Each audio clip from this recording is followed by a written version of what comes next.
Hi, everyone. My name is Isabel Zimmerman, and I have another spiritual teacher with me, Jonathan. And we are very excited for this conversation because we're going to talk about archetypes and how that impacts you.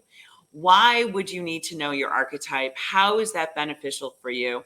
And of course, as me, as an ascension teacher, that is my main focus, because if we can raise your vibration and your awareness of consciousness, that means we are moving away from separation and pain and suffering into oneness. And so, a basic level of that, because everyone's like, what does that even mean, Isabel Zimmerman? And what that means is you actually feel more love.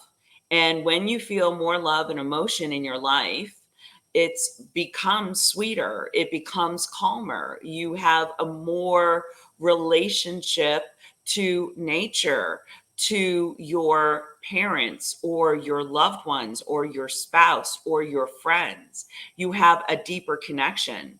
You can now not be triggered. You can have compassion and empathy and yet feel empowered. Now, with that awareness of consciousness, when you become more empowered, your reality and your experience of reality, that means your daily life, starts to change, and it starts to change in profound ways. So I'm not going to go into the magic right now because there is a lot of magic, but we're going to talk about the archetypes, because one of the things I think everyone can kind of relate to is we have a story, and we all tell ourselves a story. And that story, whether you are aware that you're telling yourself a story, you behave from that story. And your archetype, knowing your archetype, can benefit you in your daily life. So let me introduce my friend Jonathan. Jonathan, tell us a little bit about yourself and what we're going to discuss. Isabel, thanks for having me on your show. I'm really excited to be here. I love this topic of archetypes. So let me tell you a little bit about myself. Maybe I'll even tell you about my archetypes. But yeah, so I'm a teacher of transformation, both individual and collective transformation. And this is my why I descended to the planet for this time, is to help with transformation. I studied what's called a change management. I have an MBA with a focus. And what does that mean? I'm an expert on the process of change. So groups would hire me. I have over 25 years of professional experience where organizations would ask me, they're like, hey, Jonathan, we're here, but we really want to get here. Can you help us? And I would help them, go from one to the other. And I'm 53 now. And during my 40s, I always knew I was meant to be an entrepreneur, synthesizing all new ways into something higher that would really accelerate transformation here on Earth during this critical time. And I got stuck in my own journey, and I had to go through my own kind of hero's journey of leveling up. And at that point, I got really more into some esoteric practices. So I have some like mainstream stuff, this organizational development, change management. And then I added Tibetan Buddhism, Vajrayana Buddhism. Then I studied, like I said, with some Chi Master, Sifu Jones, and a epi-energetics guy called Donnie Epstein. So some energy teachers, some mastering of the mind and the energy and the process of change are my core strengths. And part of the process of change is understanding metaphysics, or the patterns of life. And this is where the archetypes come in. Ken Wilber and his integral theory was the first person who really called out archetypes. And it turns out there are all kinds of archetypes. And that archetypes take the complexity of life and cut through and get it to its simplicity. And we're not just one archetype. We actually have a whole bunch of different archetypes. And archetypes really improve self-awareness. And my theory on life, and how do you have a great life? Well, you align with the patterns of life, which include the patterns of you, like your own personal archetypes, but then also the patterns of life itself. And that's what I do with my clients, is I help them discover themselves, fall in love with themselves, help them see what are their patterns for like high energy and for high performance, and what are their patterns for getting themselves in stuck states, and help them understand their history, and even go help them understand the meta patterns of life. Like we have a soul's journey. When I got into Buddhism, I used to be kind of like most people, a materialist who just saw, the 3D reality here. But then I started to understand that we have past lives, and sometimes not sometimes. I mean, unless it's your first time here on Earth, your soul has wounds that transcend just this lifetime. And I've had to go back and heal wounds from my past lifetimes. And every time you do that kind of deep work, whether it's cleaning up a wound in this life or in a past life, you feel a lot better about yourself. Anyways, that's a little bit about myself. I'm excited to be here. I love it. Yeah. So, I do past life regressions through hypnosis. I've done over 1,000 sessions, and I can tell you those wounds exist. And there's some terminology, we call those bleed throughs. A lot of people are not aware that their fear is not created from this current incarnation, that you are actually pulling in a belief of a fear from another incarnation into this incarnation to understand it and transmute it and heal it. So, every soul here does have a lesson and a purpose. And I would say those are polarities, a purpose and a lesson. And so Jonathan and I might use different language, but we are describing the same things that we see. I do too, Jonathan, see patterns. I actually can see them visually, which makes me Nice. very happy because I can see it as sacred geometry. And that pattern is the code or the software code of our experience, of our multiverse. And, like numbers, it's so funny. We're so used to numbers, but numbers is a very earthly human Mm-hmm. construct. And the number 3 could be represented of a triangle. But if you draw a triangle versus your number 3, whether it's Roman numerals or our modern day 3, it only holds a finite, not a finite, but it holds some information with that 3. But a triangle holds more information. It's got 3 sides, it's got a length, it's got a base, it's got angles. And so the rest of a lot of different entities, I would say, non physical entities, will communicate in sacred geometry just for that reason, because it does hold more information in there. Now, the reason why it takes a bit of understanding of a multidimensional self and past lives and whatnot is because we have been taught here a lot everywhere, either or, on or off, 1-to-1 ratio. And so these esoteric teachings are very expansive. And I would say they go into a quantum state thinking. That means you're holding 2 thoughts at once. And that takes practice. That is not a simple thing to do when you are not familiar of doing it. So the archetypes, I agree with you. I have come across many archetypes. I have come across your inner being has an inner being and an oversoul, and you do have multiple archetypes. And so I like to think of it as your superhero costume. Yes. Yeah, there's a lot of yeah. Yeah, I mean, so in Tibetan Buddhism, that was the first time I encountered like the superhero costume. So I want to talk about it in 2 ways. There's something in Tibetan Buddhism called deity yoga, which is where you merge, like you put like a deity, an archetype over your thing, and you pretend, hey, what if I was this person? What is this? And that's a way of transferring the knowledge and wisdom from that archetype. And everybody has a core archetype, uh, and that's revealed to you when it's revealed to you.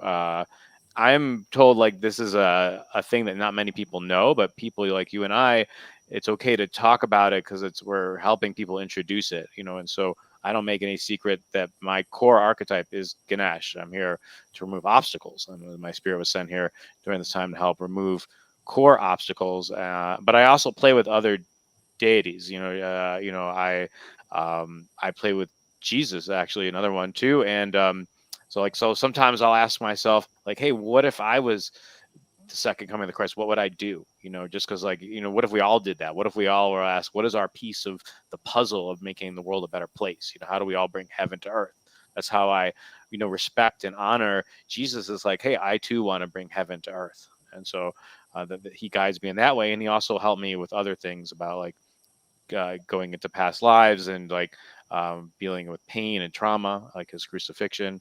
And I wanted to talk about one of the collective things. So I think you said something so critical for the time we're at, that thing about holding more than one perspective. That is like so brilliant you said that, because we're at this point. There's something Ken Wilber calls a first tier conscious versus a second tier conscious. And the difference is just what you said. In a first tier conscious, people get stuck on one perspective and they need it. They cling to it like for their safety. And for us to have a more peaceful, to transcend polarity, we have to do exactly what you just said. We have to move to multiple perspectives, multiple intelligence, and hold more than one perspective at once, and that takes energy. And yeah, sometimes we need more energy. If we're in a better mood, we just exercise, we ate healthy, we probably have more likely to stay out of our trigger patterns and really take in more perspectives. Where when the life's not going well, we're not taking care of ourselves, we're contracted, and we're really clinging to that one idea that makes us feel good and safe. And so that's in order for us also, just to get back to your soul work, I really want to build on that. The multiple perspectives is critical, because the reason we have these wounds is because we didn't digest them when they happened. We made them wrong. We made life wrong. We made it bad. And you really need the higher energies, the multiple intelligence, the multiple perspectives, so that you can integrate it. It can be, maybe it served a purpose in the longer run. Maybe there's a bigger purpose in life than just making you feel all the time. Because I have a story that we're all the ultimate reality, trying to understand what life is. I feel like I refer to, I'm like what's called a non-dual teacher. To me, it's like I'm always talking to another version of God. Like God split himself up into a bunch of parts, a bunch of beautiful parts, just to know what life is. And so I feel like it's just pretty much angels everywhere. Now, angels have different levels of development and different archetypes, which makes them unique, and we all have different gifts and learn from each other. One of the things that was cool that you just said was you brought about your ability to see vision and sacred geometry. Like that's a unique gift. Like I don't have that city. Like my gift is more, as I said, I'm an energy. I'm good at recognizing patterns. I'm good at recognizing mental patterns, particularly, and I like to organize them in a systemic way. And because mental, when you have our observer and our observed, it creates an energy, an energetic, and our energetic actually has a big influence on how we experience life. So when I help people see, when they get the mind perspective right and they hold things from a more elevated perspective, more compassion, more, it's the positive, the healthy positive, like not bypassing, but like really feeling the whole range and coming out of it, they're just better versions of themselves. And like that's my small piece of the puzzle. And I get to dance with beautiful people like you who are bringing other pieces. And that's what I want to help everyone see, is everyone has cities to give, for sure. Absolutely. I am really calling in my ascension healers. I am going to be teaching the work that I do, the deep soul work. But, you know, part of that other focus. So, understanding higher perspective is going into the mind, and and that's how I started. Just so Mm, everyone knows, I I started um, learning about belief structures and learning mm, about how your beliefs create your reality, and then at the same time, because I'm always a double major. I was studying quantum physics. And Mm, studying quantum physics, I was starting particle physics. So I was really focused on energy and the nucleus and the proton and how particles move through time and space. And then I uncovered there is no time and space, and empty space is not empty space. And so studying particle physics for me helped me understand the metaphysical world because I do have a very strong analytical mind. However, mm-hmm. I decided, as the ascension teacher that I am, that I want to meet my students to get them connected to their guides. Yes. Because once in that practice of getting them connected to their guides, I actually have to slow them down Mm-hmm. and teach them how to go into their heart. Because you will hear from a lot of spiritual teachers, meditate, go into your heart, drop into your heart, right? Mm-hmm. But that mechanism, not a lot of people break it down. They say this is what you need to do, but they don't really show you how to do that.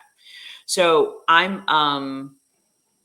like to play. I know if I get my students to play and they don't even realize that they're learning because they're Mm-hmm. playing, then it will stick. So I teach them, clairaudience and clear knowing, Mm-hmm. clairsentient and all the clairs.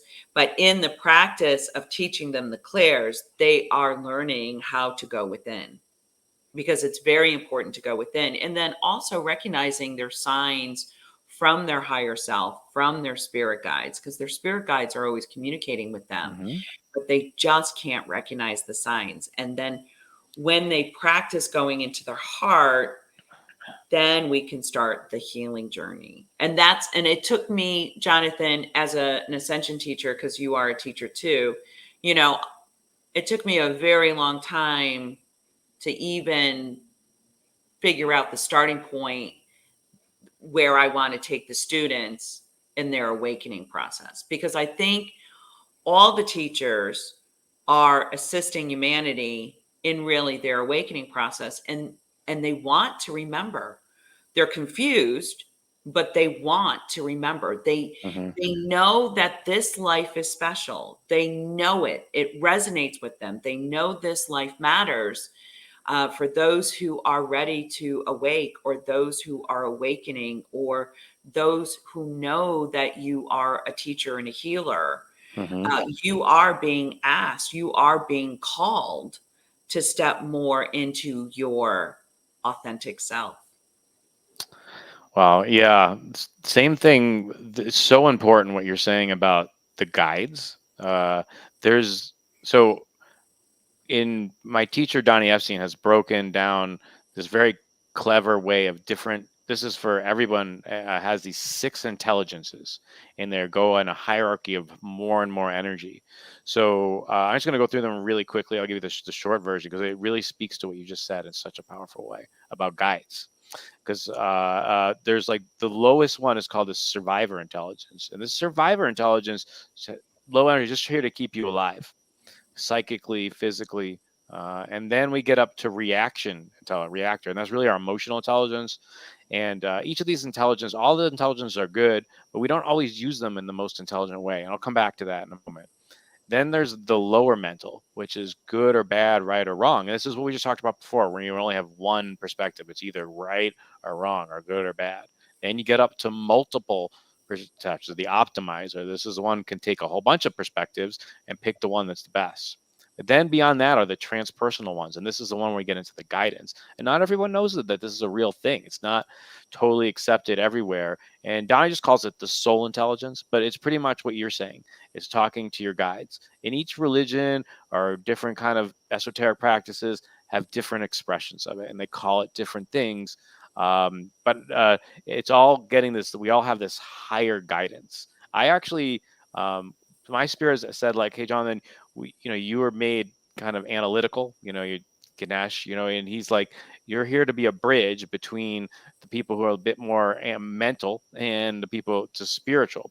And so, and one way to understand that, if you're not familiar with this, to think of God, the number three. We already talked about the number three. No accident. So the third perspective here is this metacognition, this part of you that's observing what's going on with you. It allows you to reflect. There's like almost another mirror that we all have that sees what we're doing, and we can connect to that. It's on all the time. We're not always like connected to it, but as we get more and more energy, we can connect it to it higher. And the soul intelligence goal is to give you guidance, and sometimes it's a very straightforward, do this, do that, but sometimes it tells you the opposite thing just to get you to see what's going on with you, or sometimes it's very process oriented, like it's seeing like 10 steps ahead, and it's like go here and go here, and you don't really know where it's going. But if you learn to trust it, then you'll get the carrot at the end. There's always something at the end. And one of the goals, I think, is where we're totally aligned here, is that when we get each person connected with their guides, then they don't. That's what I mean. There are a lot of different kinds of ascension teachers and a lot of different things, but to me, that's one of the most important things. If you can, that's what I try and do with my students, or I don't try to. I do this with my students, is I help them get connected to their own guidance, so they're not just. I don't want to create a codependency. I'm like a process consultant. I want to make you a better person, and so you're connected to your own higher intelligence. And then there's one more transpersonal intelligence in Donnie's system. It's called the Weaver. The Weaver is the part ultimately that brings people together for synchronicities. Like it knew that we had to chat today in just this very time to bring this message. And when you start to know and have confidence these are real things, you can evoke them in different ways. And this is, I think, again, this is something you said is so spot on, is exactly what I do. Is a lot of people don't know when their guidance is coming from their guides or is it coming from another place, because it's about reference points. How do you know when you're referencing a traumatic thing or when you're referencing a higher self? Because this is, I'd love to hear your take on this too. But what I learned from the Tibetan Buddhisms is that when we don't digest something fully, there's some part of us that's always trying to digest it. And what it'll do, like a feeling, it's usually a strong feeling, and maybe like that survivor intelligence I told you about, like this is how I see it. Like we're going through life like a baby or in a past life or whatever, something really intense happens, and some part of us is like, no, no, like really, like it makes it bad in such a way that the reactor is like, I don't even want to feel that feeling, forget about it. And the survivor's got to create a defense pattern that, so anytime, and then we're looking out anything that looks little, anything like that, we get like as irrational fears, we start moving away from things. And so the healing pattern, if you want to get your antenna with your guide stronger, you got to learn to feel those feelings that what you made wrong or bad, and find out that, because really feelings are just an instrument, like a gauge, and we just, as an immature, as a baby and stuff, we don't always know how to deal with that. So so if people want to have a better relationship with their guides, they got to learn to feel their feelings more. um, yeah, That's I don't know. 100% true. Yeah. You need to attune your sensories and emotions. Your emotions are a compass and our tool, and it's actually our gift as a human species. Yes. Not all species have this range or crayon box of 264 colors in their uh, field or repertoire. Mm. And so now, listen, guys, I started channeling, I started connecting to my higher self, and I did not talk to other entities. The goddess Isis was my higher self. Mm. And I do hypnosis because Goddess Isis, an ascended master, when she was incarnated here on earth, she had sleep temples. So my essence is not just Goddess Isis, but she is one of my main guides and higher selves. Now, when you ascend, when you start connecting to your guides, I don't want you to go all human on me and crazy. I want you to just be aware your guides are your unseen friends. They're your number one champions. They've been with you since a baby. and other guides come in with tremendous love. And so when you connect to your guides, you will feel this tremendous love. Now, if you're blocked in your emotions, it's going to be hard for you to feel. And you're going to need to feel, because you're going to feel things. You can think of it as energy, but in higher truth, it's consciousness. And consciousness is all that is love. And you will hear this message over and over and over. All there is love. But your perception, you do not feel that everything is in love because you've had pain and trauma and you don't have the gift from it yet. But that exploration was not for naught, but it matters not in a weird way. And what I mean by that is, think of all the video games humanity has created. We create war games, we create zombie games, we create, unicorn, princess, pony, whatever, my pony games, dress up games, all sorts of games, right? And it's an exploration to discover more of who you are. And it's our judgment in that. And there's a lot more. I'm trying to simplify it, but just know it's okay. It's given a soul growth of a soul an opportunity to choose love over fear. That's really what it is. It's for Yes. you to understand all the flavors and nuances of frequency and color and vibration and shapes and archetypes. But your story, your connection to your guides, when you start connecting to your guides, it's a gentle relationship. It's subtle. Dealing with psychic energy is very subtle. It's not visceral. This is a visceral life, but it's very subtle and it's very loving. And so you will, because you get very confused in the beginning, right, Jonathan? You're like, who is that? Is that my Yeah. mind? Is that my ego? Is that my inner child? Yep. Who's talking to me? And so you're trying to uncover um, who is talking to you. And I always say very quickly, it's a shortcut for all my students. I Mhm. say, is the message loving? Mm. If it's loving, it's your guides. If it's critical or judgmental, then it's not from your guides. Yeah, those are it's litmus tests. I think what you're saying is so critical about subtle. I didn't start activating my relationship to my higher self in a conscious way, at least, until I started meditating, and I had to slow down my mind. I had to really I was fused to my thoughts, and I realized later my thoughts were protecting me from feeling certain things, and I thought I was my thoughts. I thought it was my story, until I realize that I'm really, as you said, consciousness. I'm the space that holds my experience. And then that started creating some critical separation between my identity and my thoughts and my feelings and sensations. And then um, my teacher, Donnie Epstein, my epi-energetics teacher, has really good language around this. And he describes it as there's really two primary types of energy: bound, anything that's got like a form, a thought, a feeling, a sensation, a picture, a person, an object; or free energy, unbound energy that doesn't even have a form yet.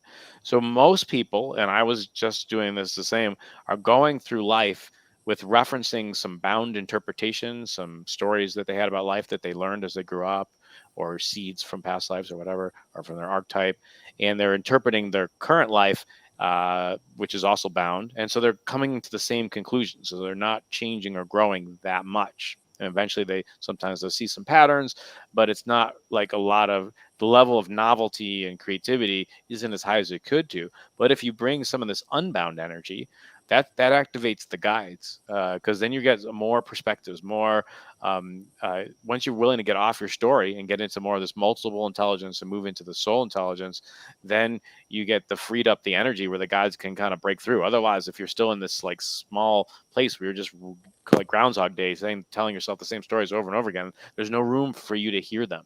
So you really do have to subtle, and you have to be willing to let go of stories. But just for people who are scared of that, there's a step you can do. It's something one of my esoteric teachers, Neil Kramer, called the neutral file. Like in the beginning, like you don't have to throw away your old ways of doing things. You can just pause and be like, hey, I'm going to give this for 30 days. I'm going to listen to my teacher, my guide, or something you heard on a podcast, and I'll just try this experiment out and see if it makes my life better or not. So you can baby step your way into it. That's how I did it. I didn't go from, just being very analytical to all of a sudden, operating from my soul intelligence overnight. This is a thing that took, over a decade, and it was a weeding out process of seeing what doesn't serve. Even as a soul, I'm still upgrading. It doesn't like that. Just because you operate from soul intelligence doesn't mean that you stop learning. It just means that at a certain point, you don't have to keep doing the same childhood wounds over again. There is a stopping point to that. So some people are worried. Some people come to me like, hey, John, what if I have like a 9 bazillion like wounds from past lives? I don't really want to spend the rest of my life doing that. I'm like, well, good news, there is a bottom. I mean, it doesn't happen like overnight, but eventually you do.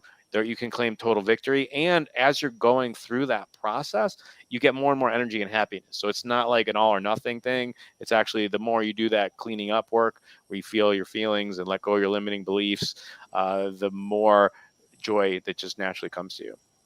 Yes, absolutely. And, you know, um, you will come across resistance. You will be afraid of the unknown. Mm-hmm. It's okay. It's okay. It's in our DNA. We want certainty. We want the known because it makes us feel safe.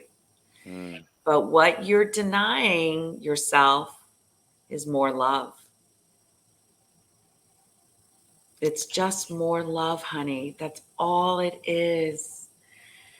Yes, you have to wipe off the mud, but you can jump in the mud again if you want, or you can run through the rainbow, or you could take a nap, then you can have an ice cream cone, and it's all okay. And it's just little baby steps. So I know Jonathan and I are having very high level conversations. And whatever you take is perfect because we are here for you. We are excited for your awareness, for your remembrance, for you to feel empowered. And there are many different ways to get there. There are many different processes. There are many different songs on the radio and Pandora and Spotify now and YouTube. So, whatever song you like, that will be your path. But you do have to take a step. You do have to choose. Do you want to remember or do you not? It's okay. But you do have to choose because we are coming to the time of choice. Mm. That's all. I'd love to say, I think what you're saying is really profound here. And I want to delve into a lot of people have a hard time seeing the love perspective or in the Vajrayana Buddhism. They say like the great perfection is always right here. And people are, my students are like, well, I don't see this as love or that as love and that is love. So it does, I do help them. It's about kind of shifting your operating system. So people who are doing that. There's nothing wrong with that. It's not bad. It's normal. In fact, I've definitely been there myself. Everyone goes through. It's a stage of development. And those people, it's because you're kind of fused with this smaller, you're taking like a small view and you're still in this lower mental right or wrong thing.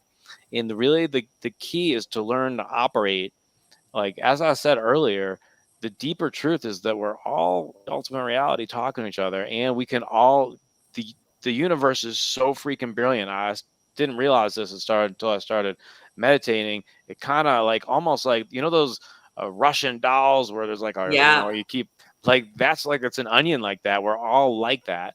We all have um, like if you start to change your operating system from being your limited story to just being present and allow this novel information.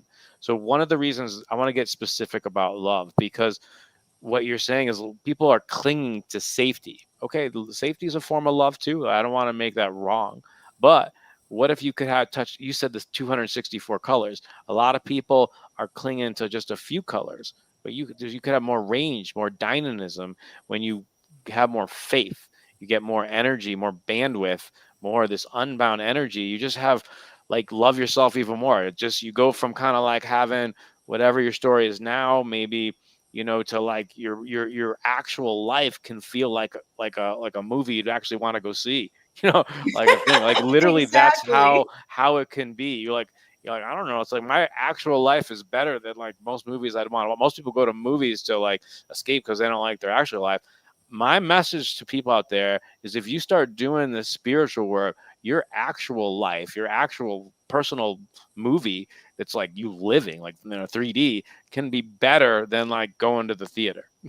Like, and it can still include some movies, but you know what I mean? Like, It's true. it's true. The more energy is that's what to me is like the love and the perfection is available to you. And you said it so brilliantly, the faith and the trust to try something new and let go of that, survivor intelligence that's, eating you. Like most people don't realize that everyone's got these traumas, and the trauma is so intense, we cling to that defensive part, and it eats us. We become the defensive part, and that's a universal truth. I talk about like, this is to me, we're at a human species opportunity to see this and grow up together. If we all understand that our identities are fused with these defense patterns and we learn to see that and separate from it, and there are people like Isabella and I and a bunch of other people who've been specializing it, and we're training other people, and I feel like this is the near-term future where everyone's going to have an opportunity to do this. There's going to be AI is going to get flourishing, robots, who knows what the military industrial complex has gotten hiding for us is going to make our life easier, but we have to upgrade the human OS. The human operating system needs it, and it needs this technology, this love stuff that Elizabeth, it starts with disidentifying with your safety part, the part that's keeping you small, and taking in this unbound energy and taking some baby steps. And the good news is there's going to be tons of ascension teachers like us, and like you just said, there's not one, like, certain people are going to be attracted to me, certain people are attracted to you and other people, and we don't care. We just know the right people are going to come to us. We're not actually competitive. There's like so many billions of people out, our God friends out there. We just know the right ones just come to us. We're excited to collaborate, and that's going to be the love too, is there's going to be way more collaboration, and if there is competition, it's only like playful competition to up level us. So it's an exciting Yeah. times we live in. Yeah. I agree. I think, empowering the teachers, empowering the ascension Mhm. teachers, because we're not so common quite yet. Yeah. A lot of people are unaware of consciousness. They're Hmm. still very caught up in physical matter, Yes. even though it's taught in high school that energy creates matter. Hmm. So, and they just don't know how to apply it. They just don't know how to recognize it. They just don't know. And so, one of the things that I really, really, really, really want everyone with listening ears, Hmm. if they could listen to this, but your guides are not just watching your movie. Your guides are in your movie. Hmm. And when you look at a movie and you see those credits and you see the directors and the actors, but you don't know about the boom guy, the editor, the composer, the lunch lady, there are costume people. There are so many people involved creating that movie that you just watched. And that is like your team of guides. They're in your movie, guys, whether you are realize it or not. They are in your movie, Hmm. assisting you, helping you. And wouldn't it be nice to communicate with them so Yeah. that you can go through life a little easier and not so scared and not so intense and anxious and nervous and stressed out and lose that light of you and your childlike wonder? So when you choose, you are choosing love. And I want that to be very clear in a weird way, because I think if that was told to me that, Isabel, you're just choosing love, I wouldn't be so scared.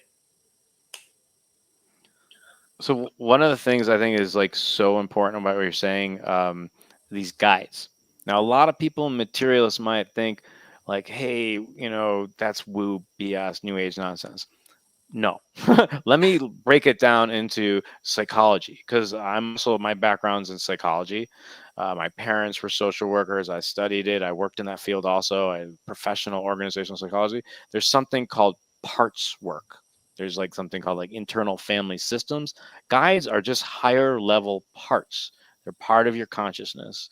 This is normal. This is normal, and for some people, it's just not known yet, because like it's just, and the reason why it's not known is just because in our 3D reality, the higher parts, you have to have enough energy to connect to them, and it's not quote unquote popular, although it's getting more popular, more understood and accepted. Uh, but it's, it hasn't hit a tipping point yet, which is, I think, what you're referring to for sure. Mhm, And mhm. that's why it's so important we get this message out there to all the people who are ready for the be this next wave that's coming. And it's exciting, as you're saying, like if you're early, you get the faster you get it, the better your life goes. So I wanted to bring in some other archetypes. My spirit's kind of getting me is like there's a lot of archetypes. Like I'm getting like something. If you know about the Enneagram as a one. Yep. Yeah, there's a something you can get a free test, and it's a really cool tool, and it does help to have. So there's some complexity to it, but let me just get cut to the simple thing. There's like 9 types. There's only like 9 things, and you can get a free test online. And when you study your like your main type, and usually has a wing, it'll tell you. It'll actually you'll be amazed. It'll tell you like what you're doing. That's your superpowers. So all archetypes show you, help illuminate your superpowers, your patterns for your higher self, and then also what you do when you kind of your energy drops and you get into the same kind of karmic patterns that you regret doing. But it also shows you the way out.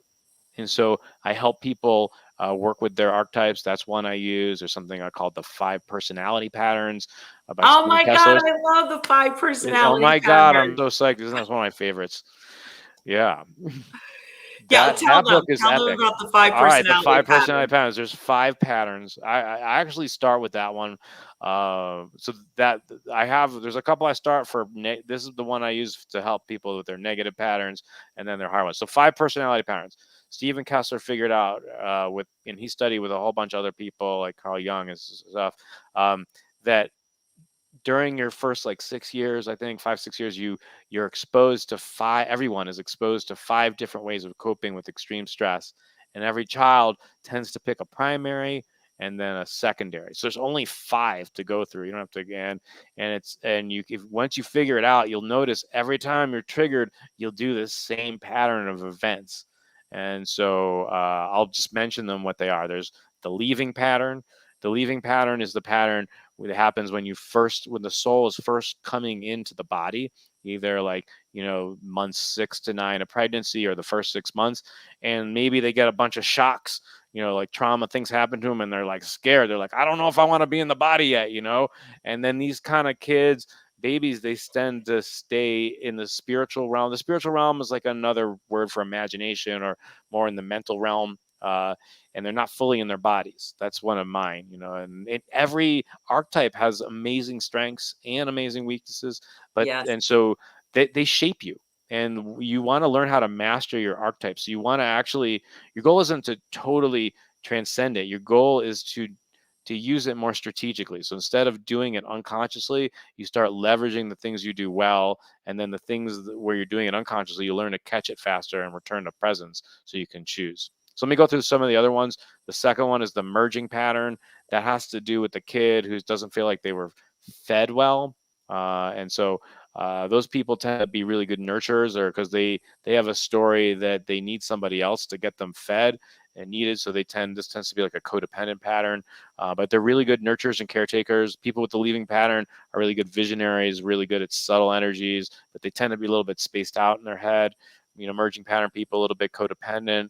The third one's called enduring pattern. The enduring pattern is somebody who gets like it's the little kid at age 2, he wants to like be really autonomous, and maybe the parents are a little bit too heavy, or the kid interprets the parents' behaviors as like, hey, you're too controlling, and they feel like they can't be themselves, and then so they kind of go along with their parents, but kind of begrudgingly, so they're like stuck in their body.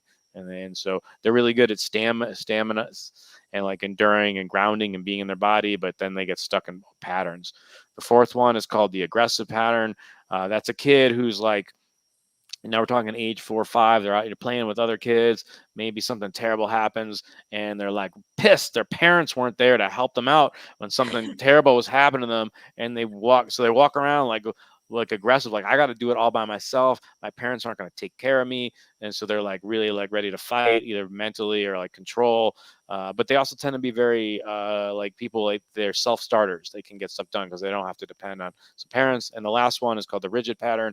The rigid pattern is a kid who's like being really evaluated by his grades, or did you do your chores, and not asking the parents like, how are you feeling right now, like really checking in with themselves. And so they're very rules oriented. They're like get very fixated on what they think is good and bad, and they're not really feeling so much. So they tend to be really good with following certain rules and structure, but then their system gets really overwhelmed when bad, quote unquote, bad things happen they perceive as bad, and they can't handle it. So that's a good preview, but that's a really powerful book. So that's a great example of a simple archetype that can really help you with self-awareness and show you how to be a better version of yourself. I love it. I love it. Well, thank you so much. So we're going to wrap it up. Thank you for spending so much time with us, guys, listening to Jonathan and I. And I know sometimes I come off as like a strong teacher.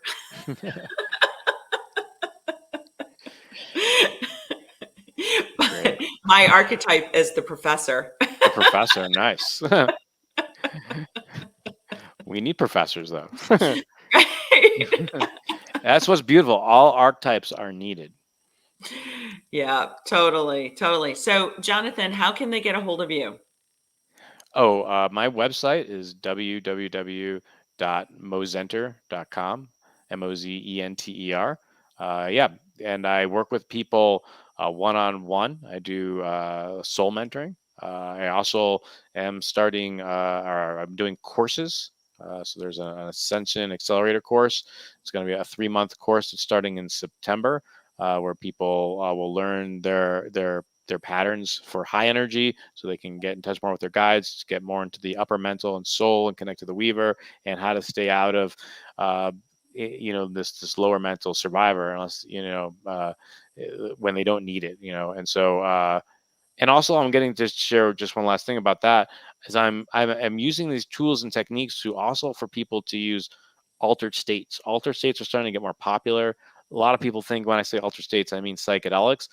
I mean psychedelics plus. Meditation is an altered state. Breath work is an altered state. Reiki can be an altered state. So how to use these different energies while you're doing it, I call it stacking.